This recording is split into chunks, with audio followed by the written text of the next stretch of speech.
आज हम लोग इस टॉपिक में कवर करेंगे। आज हम लोग कवर करेंगे कि ब्राइट फ्रिंजेस या डार्क फ्रिंजेस क्या होते हैं।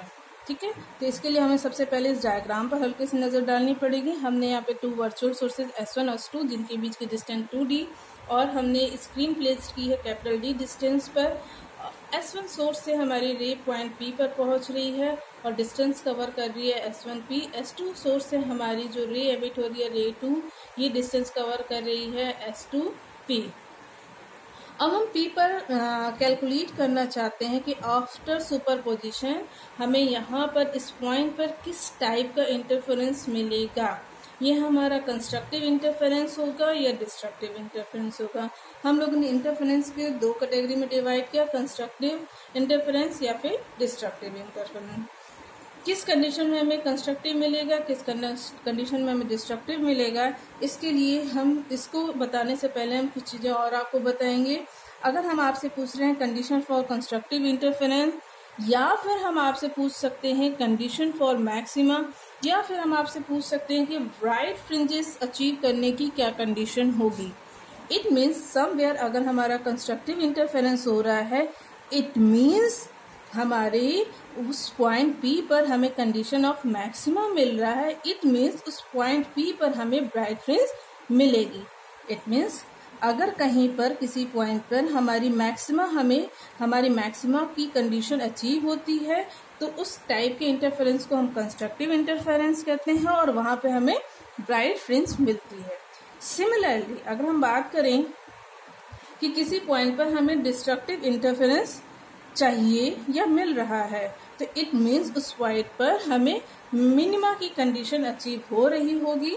फिर से हम रिपीट कर रहे हैं, अगर किसी पॉइंट पर मिनिमा की कंडीशन अचीव हो रही है, इट मीन्स वहां पर डिस्ट्रक्टिव इंटरफेरेंस हो रहा है और डिस्ट्रक्टिव इंटरफेरेंस के केस में हमें डार्क फ्रिंज मिलती है। ओके, अब दोनों की कंडीशन पढ़ लेते हैं।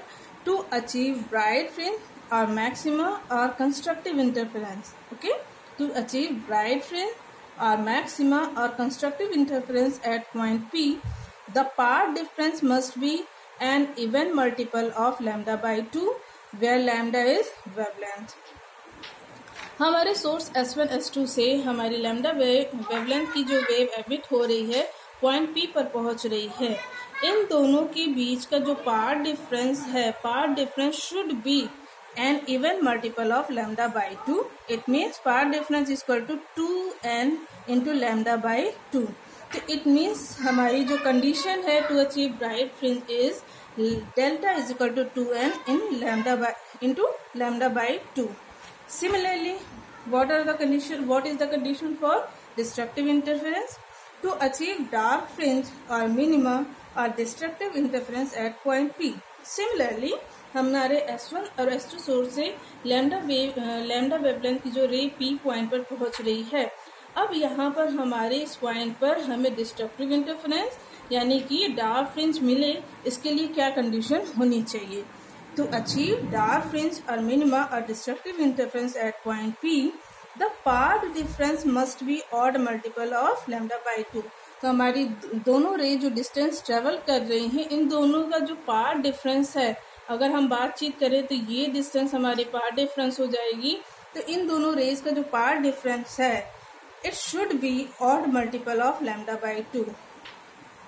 कंस्ट्रक्टिव के केस में इवन मल्टीपल एंड डिस्ट्रक्टिव के केस में ऑड मल्टीपल। ओके, तो the path difference should be must be odd multiple of lambda by 2. It is delta is equal to 2n-1 lambda by 2. Okay, both are condition for constructive interference and destructive interference. अब हमारी जो fringe width होती है, यानी कि fringe width के लिए जो फॉर्मूला होता है कैलकुलेशन से for both type of fringes, for bright fringe और फॉर डार्क फ्रिंज। तो फ्रिंज विड्थ का जो फॉर्मूला होता है इसको हम बीटा से रिप्रेजेंट करते हैं। Beta is equal to d/2d into lambda. d is distance between source and screen, 2d is distance between two virtual sources and lambda is wavelength. Now, condition for sustained interference. एक अच्छा interference pattern achieve करने के लिए कुछ minimum conditions को satisfy करना होता है, मेंटेन करना होता है, जिसमें पॉइंट 1 कुछ फिक्स पॉइंट होते हैं, जिसमें पॉइंट 1 है the two interfering waves must be coherent, यानी कि यहाँ पे जो हमने लाइट वेव्स लिए हैं S1 एंड S2 से जो हमारी रेज निकल रही हैं, इन दोनों रेज को हमारी कोहेरेंट होनी चाहिए। ठीक है, इट मीन्स दोनों को कोहेरेंसी की प्रॉपर्टी मेंटेन करनी चाहिए। Next point is the amplitudes of interfering waves must be equal और वेरी नियरली इक्वल। अब इन दोनों सोर्सेज से जो हमारी वेव्स एमिट हो रही है, इनके एम्पलीट्यूड इक्वल और नियरली इक्वल होने चाहिए। Third point, the source should be monochromatic, हमारे दोनों सोर्सेज मोनोक्रोमेटिक होने चाहिए। Okay, and fourth point is the separation between two virtual sources should be small, but the distance between source and screen should be large to increase the fringe width as beta is equal to d upon 2d into lambda. It means अगर किसी हम एक अच्छा sustain interference achieve करना चाहते हैं तो हमें इन चारों कंडीशंस को मेंटेन करना पड़ता है। इन चारों कंडीशन के मेंटेन होने पर हमारी जो फ्रिंजेस बनती हैं वो अच्छी फ्रिंजेस बनती हैं और उसको हम अच्छे से विजुलाइज कर सकते हैं। ठीक है, हमने यहाँ पे कुछ पॉइंट्स आपको बताया, लाइक हमारे वेव्स को कोहेरेंट होना चाहिए, सोर्सेज को मोनोक्रोमेटिक होना चाहिए। Then what is the meaning of coherent sources and monochromatic sources? Coherent sources it means हमारी जो लाइट सोर्सेज हैं इनमें कांस्टेंट फेज रिलेशन की प्रॉपर्टी को मेंटेन करना चाहिए।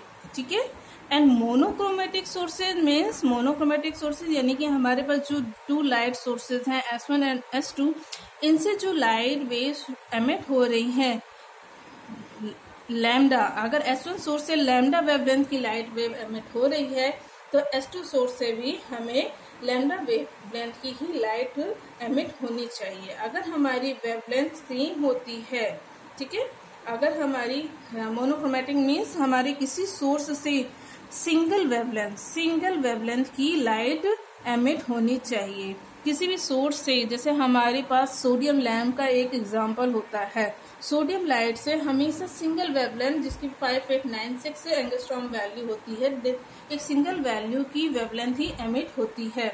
यहाँ पर अगर हम बात करें मरकरी लैम्प की तो हमारी मरकरी लैम्प एक मोनोक्रोमेटिक सोर्स का एग्जाम्पल नहीं है क्योंकि वहां पर डिफरेंट वेवलेंथ की वेव्स एमिट होती है। तो एक सस्टेन इंटरफेरेंस के लिए हमें मोनोक्रोमेटिक सोर्स की रिक्वायरमेंट होती है, कोहेरेंट सोर्सेज की रिक्वायरमेंट होती है, और इसको जनरेट करने के लिए हम प्राइमरी सोर्स से दो वर्चुअल सोर्सेज जनरेट करते हैं। ठीक है, तो आफ्टर इंटरफेरेंस एक हमारी सस्टेन्ड इंटरफेरेंस का पैटर्न कैसा होता है, यानी कि हमारी dark fringe, then bright fringe, dark fringe, bright fringe, dark fringe, इस तरीके का एक पैटर्न मिलता है। अगर हम बात करते हैं फ्रिंज विड्थ की तो फ्रिंज विड्थ डार्क फ्रिंज के लिए हो या फिर ब्राइट फ्रिंज के लिए हो, दोनों के लिए फॉर्मूला सेम होता है। It is written here beta is equal to d upon 2d into lambda. That's it. Okay.